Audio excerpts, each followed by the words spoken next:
रमज़ान का महीना यही ट्रेनिंग हमें देता है मेरे प्यारे साथी। और बड़े बदनसीब हैं वो लोग जो भूखे और प्यासे रहने का मतलब समझते हैं रमज़ान का महीना। बहुत सारे लोगों को समझ में आता है रमज़ान का मतलब भूखे रहना है, प्यासे रहना। माफ़ कीजिए, हमारे भूखे रहने से अल्लाह को कोई फ़ायदा नहीं, न हमारे प्यासे रहने से अल्लाह को कोई फ़ायदा नहीं। वो तो मेडिकल साइंस भी कहती है कि रोज़ा हम अपने फ़ायदे के लिए रखते हैं, उसमें हमारा फ़ायदा है, उसमें अल्लाह का नौज़ुबिल्लाह कोई फ़ायदा नहीं है। लेकिन अगर हम रमज़ान के महीने में रोज़ा रख करके भी झूठ बोल रहे हैं, रमज़ान के महीने में रोज़ा रख करके भी हम गीबत कर रहे हैं, चुगली कर रहे हैं, लोगों की इज्जत व आबरू पर हमला कर रहे हैं, तो माफ़ कीजिए, हमें और आपको भूखे प्यासे रहने का कोई मतलब नहीं। अल्लाह के प्यारे नबी फरमाते मल्लम यदा कौल ज़ूरी वल अमल बिही, जो रोज़ा रख करके जो 15-15 घंटे भूखे और प्यासे रह करके भी झूठ बोलता हो, गलत काम करता हो, गलत बातें मुंह से निकालता हो, फलैसा लिल्लाहि हाजतुन अन यदा तामहु व शराबहु, अल्लाह को कोई ज़रूरत नहीं है वो अपना खाना छोड़ दे, अपना पानी छोड़ दे, उसके भूखे प्यासे रहने से अल्लाह को कोई फ़ायदा नहीं है। एक और हदीस में अल्लाह के नबी फरमाते हैं कम मिन साइमिन लैसा लहू मिन सियामिही इल्लल जू, कितने रोज़ेदार ऐसे हैं कि रोज़ा रखने के बावजूद उनके नामे आमाल में एक रोज़ा भी नहीं लिखा जाता, भूख और प्यास के अलावा उनको कुछ भी नसीब नहीं होता। व कम मिन काइमिन लैसा लहू मिन क़ियामिही इल्ला सहर, और कितने रातों को जाग जाग करके इबादत करने वाले लोग हैं, उनके नामे आमाल में एक रात की तहज्जुद या एक रात की तरावी भी नहीं लिखी जाती, उनके नाम आमाल में सिर्फ रात को जागना लिखा होता है। तो रमजान में अपनी नीयत को दुरुस्त कर लो मेरे भाई। और अपने नौजवान साथियों से एक बात कहना चाहूंगा, हो सके, पॉसिबल है अगर हम और आप चाहें तो, हो सके तो एक महीना थोड़ा मोबाइल से दूरी बना के रखो। इस मोबाइल ने,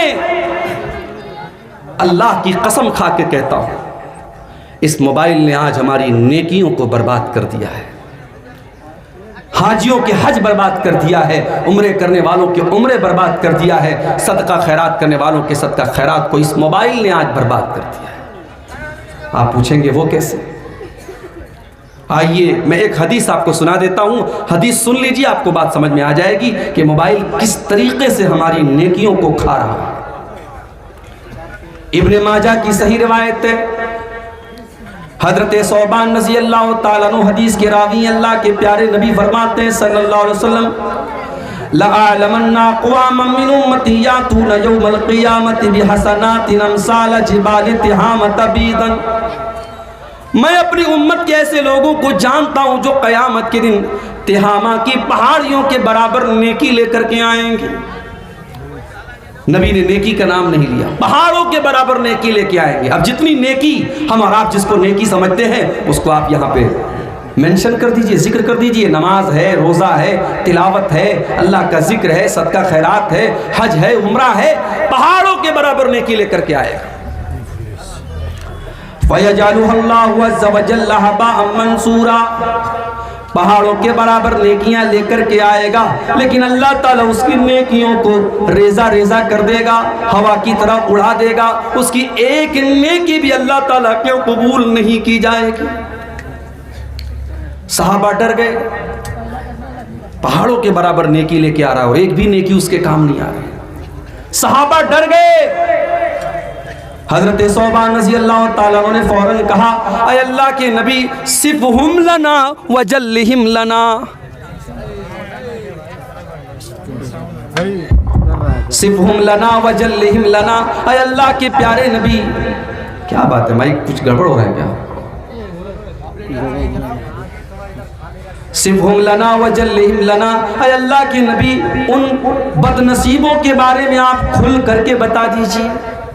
वो कौन बदनसीब लोग होंगे जो नेकियों का पहाड़ लेकर के आएंगे मगर उनकी नेकियों को अल्लाह ताला बर्बाद कर देगा। अय अल्लाह के नबी आप खुल करके बता दीजिए ताकि हम उनमें से ना हो जाएं। सहाबा ने ये नहीं कहा कि अय अल्लाह के नबी वो कौन लोग होंगे, जरा बता दीजिए ताकि हम उनके ऊपर फतवा लगा दें। आज हमारा और आपका मिजाज क्या है, हम दूसरों पर फतवा लगाते हैं पहले। अपने गरेबान में झांकने की हमें तौफीक नहीं मिलती, हम दूसरों पर फतवा लगाते हैं। सहाबा ने कहा अल्लाह के नबी हमें बताइए हम उनमें से ना हो जाएं।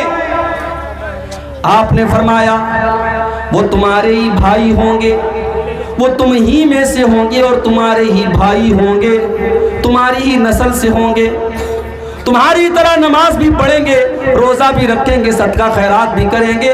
वलाकिन्नहुम इज़ा खलौ बिमहारिमिल्लाहि इंतहकूहा। बस एक बात की कमी होगी, बस एक चीज़ की कमी होगी, जब वो अकेले में होंगे, जब वो तन्हाई में होंगे, जब वो खलवत में होंगे तो वो हराम कामों का इर्तिकाब करेंगे, वो नाजायज़ काम करेंगे, वो आँखों का ज़िना करेंगे, वो हाथों का ज़िना करेंगे, वो नाजायज़ और हराम काम करेंगे। वो बज़ाहिर तो बड़े नेक होंगे, बज़ाहिर तो बड़े रोज़ेदार होंगे, वो लोगों के सामने तो बहुत नेक और बहुत परहेज़गार होंगे, लेकिन अकेले में उनसे बहुत सारे गुनाह सरजद होंगे। आज मोबाइल ने उसी मकाम पर हमको लाके खड़ा कर दिया है मेरे भाई। रात के 12 बजे नौजवान लड़का खेतों में निकल करके किससे बात कर रहा है क्या हम नहीं जानते? रात को 2 बजे जवान लड़की किसी से चुपके चुपके फोन पर बात कर रही है, किससे बातें कर रही है हमें अंदाजा नहीं है। मेरे प्यारे साथियों, इस मोबाइल ने आज बच्चों से उनका बचपन छीन लिया। इस मोबाइल ने आज बूढ़ों के बुढ़ापे और बुजुर्गी के तकद्दुस को खत्म कर दिया। इस मोबाइल ने आज वो हालात पैदा कर दिए कि मस्जिद के अंदर नमाज हो रही है, इमाम साहब कुरान की तिलावत कर रहे हैं और मोबाइल की रिंग बज रही है, गाना बज रहा है। कभी किसी ने तसव्वुर नहीं किया था कि मस्जिद के अंदर गाना बजेगा। इस मोबाइल ने वो हालात भी लाके पैदा कर दिए। तो इस मोबाइल को अपनी मग़फ़िरत के रास्ते में रुकावट बनने मत दो मेरे भाई। अगर अल्लाह ने 1 महीना आपको दिया है अपने आप को बख्शवाने का, तो इस मौके को इस मोबाइल की वजह से चूकने मत दो। कोशिश करो, मैं ये नहीं कहता कि आप मोबाइल बंद कर दो, करना चाहो तो वो भी कर सकते हो भाई। बहुत बड़े कारोबारी हैं आप, लेकिन अगर आप चाहें 1 महीना मोबाइल का इस्तेमाल कम कर सकते हैं। मुंबई की सरजमीन पर आपसे बड़े बड़े बिजनेसमैन लोग रहते हैं। मुंबई में एक जगह मैं गया, रमजान का महीना था, एक नौजवान शख्स इत्तिकाफ में बैठा हुआ था। मुझे वहां के लोगों ने बताया मौलवी साहब ये जो इत्तिकाफ में बैठे हैं आप जानते कौन है? कहने लगे ये करोड़पति आदमी है, करोड़ों का बिजनेस है इसका, मगर हर साल ये रमजान के आखिरी अशरे में इत्तिकाफ में बैठता है और अपना मोबाइल दूसरों को दे करके अपने यानी जो उसके अंडर में काम करते हैं, जो मुलाजिम होते हैं उनको दे के जाता है। अपने पास एक पर्सनल मोबाइल छोटा सा लेके जाता है कि कभी घर वालों से कोई ज़रूरत पड़ी तो बात कर ले, और ये 10 दिन वो अल्लाह की इबादत में गुजारता है। करना चाहो तो मेरे प्यारे प्यारे भाइयों बहुत कुछ है। रमज़ान का महीना अल्लाह की तरफ से एक तोहफा है बख्शवाने के लिए, और बड़े बदनसीब हैं वो लोग जो इस तोहफे की कदर न करें। अल्लाह के नबी मिंबर के ऊपर चढ़ रहे हैं, पहली सीढ़ी पर आपने कदम रखा फरमाया आमीन, दूसरी सीढ़ी पर कदम रखा फरमाया आमीन, तीसरी सीढ़ी पर कदम रखा फरमाया आमीन। सही तरगीब व तरहीब की रिवायत है, आपने मिंबर की 3 सीढ़ियों पर कदम रख करके आमीन कहा। साहबा को बड़ी हैरत हुई, अल्लाह के नबी क्या बात है, आपने बार बार आज आमीन क्यों कहा?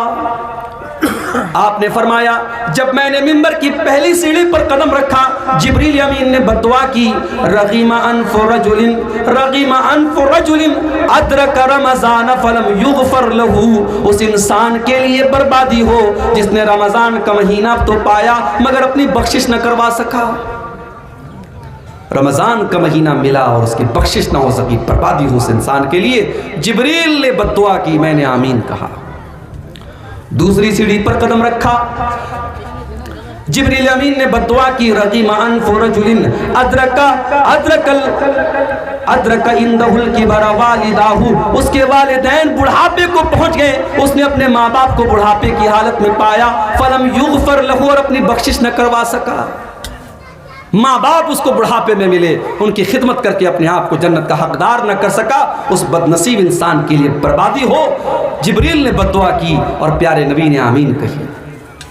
और मिंबर की तीसरी सीढ़ी पर जब आपने कदम रखा, कहा कि जिब्रील ने बद्दुआ की, रगीमा अनफु रजुलिन ज़ुकिरतु इंदहु फलम युसल्ली अलैया, बर्बादी हो उस इंसान के लिए जिसके सामने उसके प्यारे नबी जनाब मुहम्मदुर रसूलुल्लाह सल्लल्लाहु अलैहि वसल्लम का नाम लिया गया और उसने दरूद नहीं पढ़ा, कम से कम सल्लल्लाहु अलैहि वसल्लम तक उसने नहीं पढ़ा, उसके लिए भी आपने बर्बादी की बद्दुआ की। आपके गांव में जब मैं आया, मैंने ईदगाह की नज़र आई, मैंने लोगों से पूछा माशाल्लाह बड़ी अच्छी ईदगाह है। लोगों ने बताया ईदगाह तो बहुत अच्छी है मौलवी साहब, लेकिन हमारे यहाँ औरतों के लिए अरेंजमेंट नहीं है। मौलवी साहब मस्जिद बड़ी शानदार है, 3 मंजिल की मस्जिद है हमारे यहाँ, मगर जुमा की नमाज में औरतों के लिए हमारे पास कोई इंतज़ाम नहीं है। अल्लाह के यहाँ जवाब देने के लिए तैयार रहना मेरे भाई। अल्लाह पूछेगा कि मेरे बंदो, तुम्हारे घर की औरतों को बिगाड़ने के लिए जिस दौर में टीवी के सीरियल मौजूद थे, यूट्यूब के वीडियो मौजूद थे, इंस्टाग्राम मौजूद था, व्हाट्सएप मौजूद था, फेसबुक मौजूद था, तुमने अपने घर की औरतों की इस्लाह करने के लिए क्या रास्ता अपनाया? आप कहेंगे अल्लाह ताला हमने साल में एक बार जलसा करा दिया। जब आपके घर की औरतों को दीन से दूर करने वाली चीजें 24 घंटे पेश की जा रही हैं, तो साल का एक दिन का जलसा, एक रात का जलसा मेरे भाइयों काफी नहीं है, ये बात याद रखिए। जुमा की नमाज में आप औरतों का इंतजाम नहीं रखते। मैं अपने यूपी में बनारस में जाके कहूं तो लोग हैरत करेंगे कि क्या अहले हदीसों के यहां भी ऐसा हो रहा है, लेकिन आपके बिहार और बंगाल में हो रहा है। यानी मिजाज ही नहीं है साहब। मस्जिदें हैं, शानदार मस्जिदें हैं, गांव वाले करोड़ों के मालिक हैं, चाहे तो उसमें औरतों का इंतजाम कर सकते हैं, उनकी एंट्री अलग हो सकती है, उनका रास्ता अलग हो सकता है, चाहे तो सब कुछ हो सकता है, मगर हम चाहते ही नहीं। बंगाल के कितने इलाकों में गया, अहले हदीसों की मस्जिदों में 2-2 अजान हो रही है साहब जुमा के दिन। मैंने पूछा ऐसा क्यों हो रहा है? बोले मौलवी साहब एक जमाने से होता चला आया है।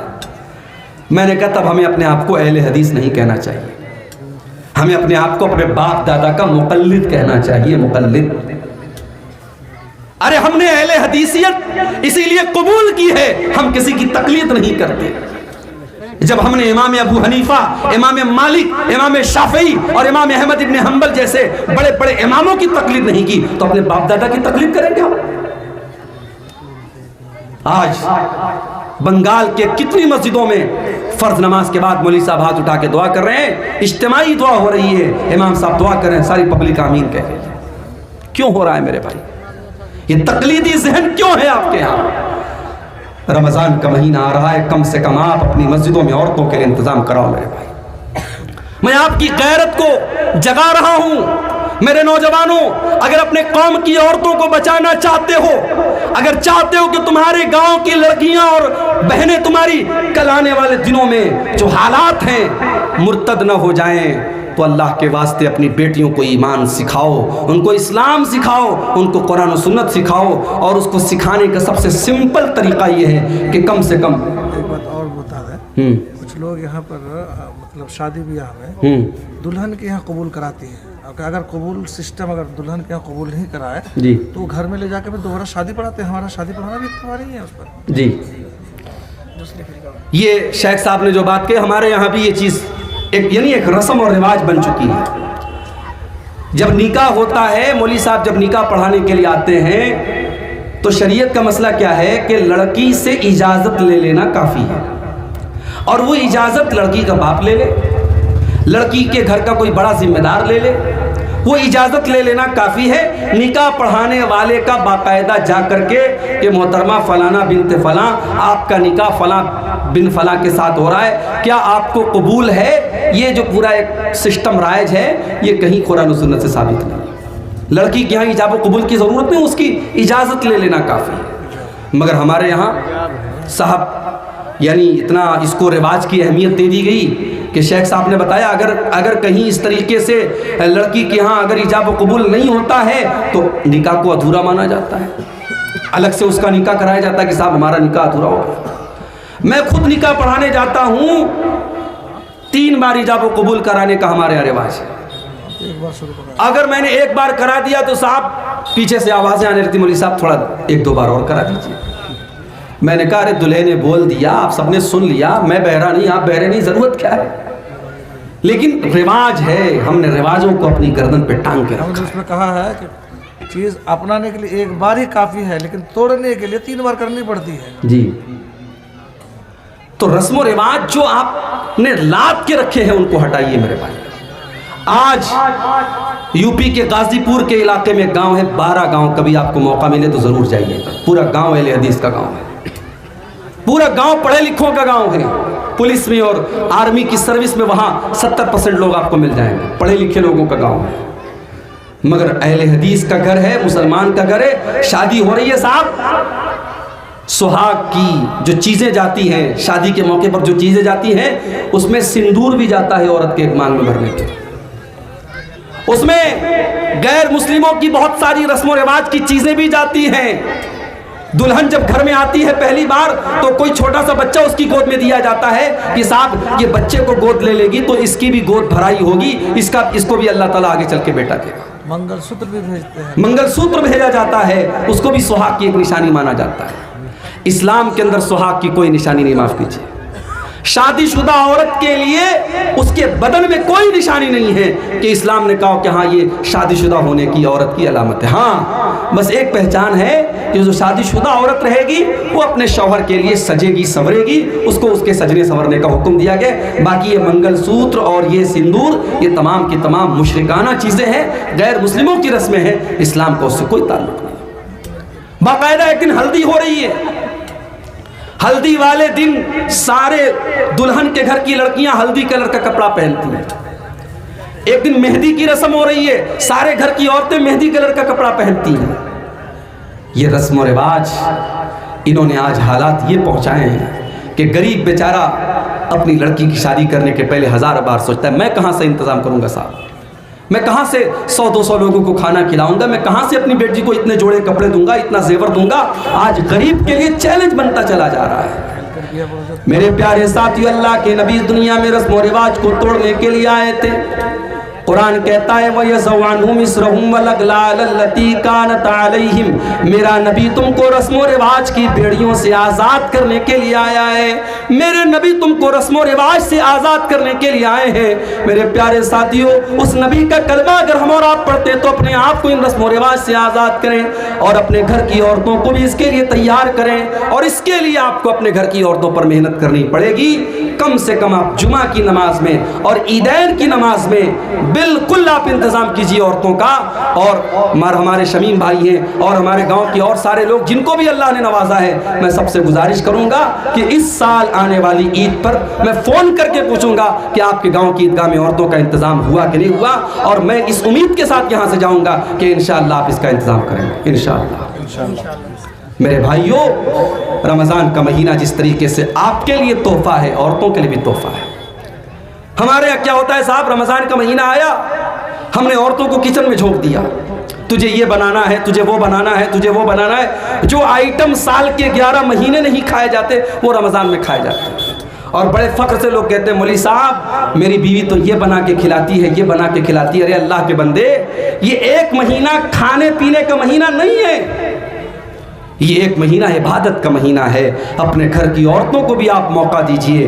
रमज़ान का जब आखिरी अशरा आता था, जब आखिरी 10 दिन आते थे, अम्मा आयशा फरमाती हैं अल्लाह के प्यारे नबी रात रात भर जागते थे, अपने घर वालों को जगाते थे, अपनी बीवियों को जगाते थे और अपनी कमर कस लेते थे, अपने घर वालों से अलग रहते थे और आखिरी 10 दिन इबादत में गुजारा करते थे।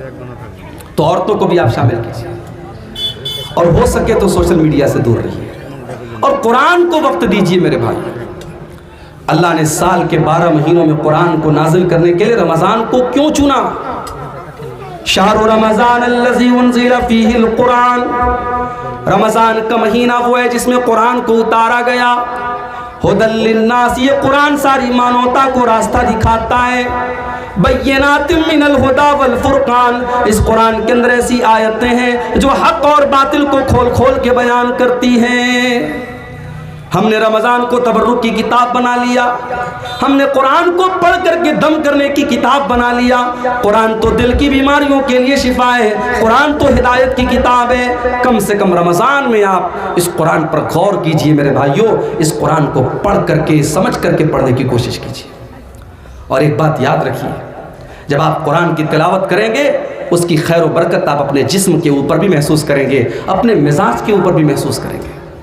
अब्दुल्लाह बिन अब्बास रज़ी अल्लाह ताला अन्हु फरमाते हैं, जब अल्लाह के प्यारे नबी रमज़ान का महीना आता था, हज़रत जिब्रील अलैहिस्सलाम को कुरान पढ़ पढ़ के सुनाया करते थे, और जब कुरान पढ़ पढ़ के आप सुनाया करते थे तो उसका असर ये होता था, काना अजवद मिन अर्रीहिल मुरसला, अल्लाह के प्यारे नबी तेज़ चलने वाली आंधी से ज़्यादा आपकी सखावत और फैयाजी का आलम होता था। एक तेज़ चलने वाली आंधी से भी ज़्यादा अल्लाह के प्यारे नबी की सखावत होती थी। तो आप कुरान की तिलावत को आप आने वाले रमज़ान में मामूल बनाइए। अपने नौजवानों से एक बात कहना चाहूँगा, रमज़ान के महीने में आपने देखा होगा कि बहुत सारे नौजवान दिन में तो माशाअल्लाह रोज़ा रखते हैं, रात में बैठ कर के मोबाइल पर उल्टी सीधी चीज़ें देखते हैं। रमज़ान का दिन जैसे बरकत वाला दिन है, वैसे रात उसकी बरकत वाली है। अगर आप रमज़ान के दिन में अपने आप को गुनाहों से बचा के रखते हैं मेरे भाइयों, तो रमज़ान की रातों को भी अपने आप को गुनाहों से बचा के चलिए। अरे हम और आप खुश नसीब है, हमें रमज़ान मिला है। जो लोग हमसे पहले दुनिया से चले गए, अल्लाह ने हमको और आपको एक मौका दिया है कि हमें अल्लाह ने एक और रमज़ान दिया है। नबी अकरम का दौर है, हज़रत तलहा रज़ी अल्लाह ताला अन्हु फरमाते हैं, नबी अकरम के दौर में दो लोग थे, दोनों साथ में इस्लाम लाए। और यही वाक़या सुना करके बात ख़त्म करूँगा क्योंकि मुझे भी फ़ौरन कटिहार निकलना है। दो भाई थे नबी के दौर में, दोनों भाइयों ने साथ में इस्लाम कबूल किया, लेकिन एक भाई दीन के मामले में ज़्यादा एक्टिव था और दूसरा उसके मुकाबले में थोड़ा कम एक्टिव था। एक ज़्यादा मेहनती था, एक कम मेहनती था, दोनों ने साथ में इस्लाम कबूल किया था। हज़रत तलहा कहते हैं कि एक भाई का अल्लाह की राह में शहादत हो गई, शहीद हो गया, वो जंग करते हुए शहीद हो गया। दूसरा भाई उसके 1 साल के बाद अपनी नॉर्मल मौत के ज़रिए उसका इंतकाल हुआ, नॉर्मल उसकी डेथ हुई, तभी मौत वो मरा। एक अल्लाह की राह में शहीद हो रहा है जो मेहनती था, जो थोड़ा कम मेहनती था, वो 1 साल के बाद अपनी नॉर्मल मौत के ज़रिए उसका इंतकाल होता है। बड़े गौर से सुनिएगा, इस वाक़े के ज़रिए मैं ये साबित करूँगा कि हम और आप खुश नसीब है कि हमें एक और रमज़ान मिला है।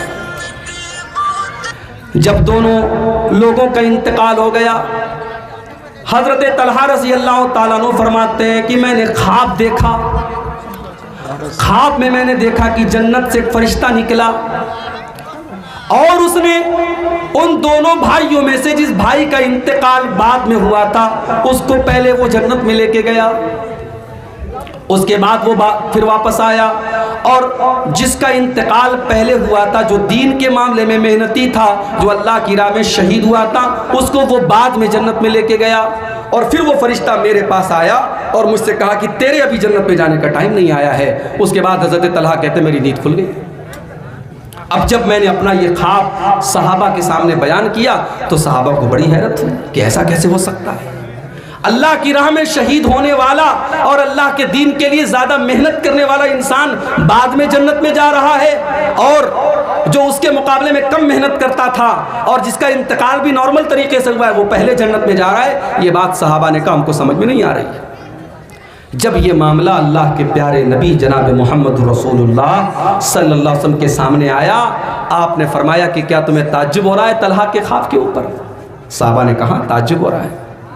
आपने फरमाया जिसका इंतकाल 1 साल बाद हुआ था, अलैसा क़द सल्ला फी सनती कज़ा व कज़ा, क्या उसके नाम आमाल में 1 साल की नमाजें और ज़्यादा नहीं बढ़ गई? हाँ अल्लाह के नबी बात तो सही है, 1 साल बाद अगर उसका इंतकाल हुआ है तो 1 साल की नमाजें उसके नाम आमाल में और लिख दी गई। आपने फरमाया अलैसा क़द अदरक रमज़ान, क्या उसको जिसका इंतकाल 1 साल बाद में हुआ है, क्या उसकी ज़िंदगी में एक रमज़ान का महीना और नहीं मिल गया? हाँ 1 रमज़ान का महीना और मिल गया। क्या उसने 1 रमज़ान के महीने के रोज़े नहीं रखे?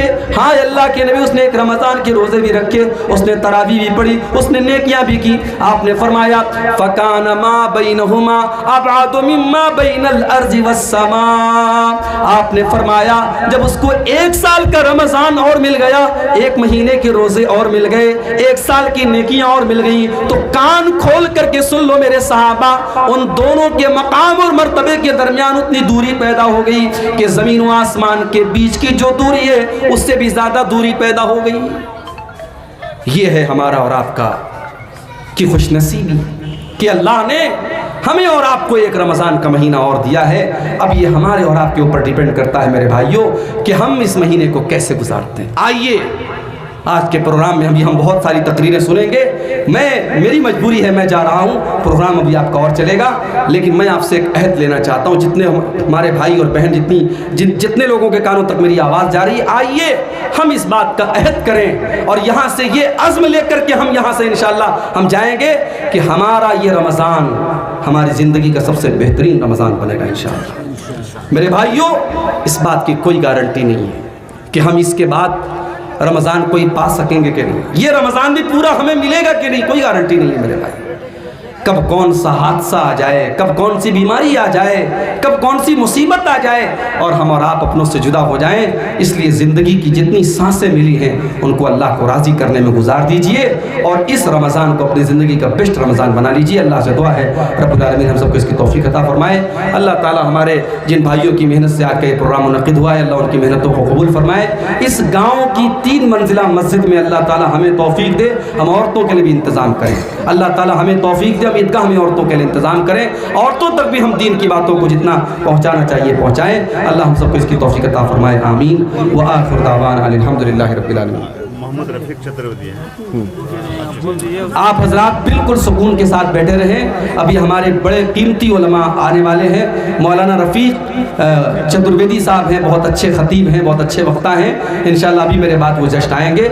आप हजरात बिल्कुल इस प्रोग्राम का जो सुकून और वक़ार है उसको बनाएं।